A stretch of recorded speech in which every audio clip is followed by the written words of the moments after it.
Bij dit soort oude evenementen geldt dat elk beeldmateriaal zelfs op een nij uniek is. En dit is makker door een man die het heel talenteer is. Dat kan je zien onder beelden, de wijze waarop het makker is. Hij heeft goed materiaal. Het materiaal is heel goed bewaarbaar. En dat maakt het van unieke waarde. Wachter hier met zijn heid een blommenzaak op het Groot Zand in Snits en wie amateurfilmer. In 1952 emigreerde hij met zijn gezin naar Amerika.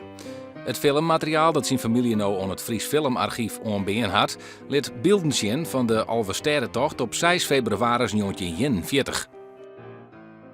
Nou, de Alversterrentocht van 1941 waar het oorsom verriet. Dus het begint in Dokkum. En dan naar Dokkum, Haas en zo, dan komen ze in hielpen. En doet wij machine al dat beeld stien te besjen, dachten wij, ja, maar daarin het wat hege Duitse officieren. En een daarvan is Hitler.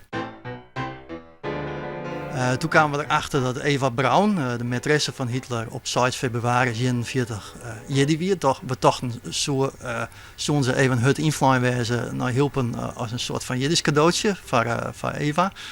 Maar toen kwam de expert van Tresor erbij en die zei van nou, ik kan er nooit zo'n treffende gelijkenis jongen. Maar het is Ros. En Ros dat is de beauftragte, of wie de beauftragte van Seyss-Inquart in Friesland. Dus een soort van commissaris van de Duitsers dan. Auke Adema van Frenchers kroot de tocht van 1941 uiteindelijk op zijn namen.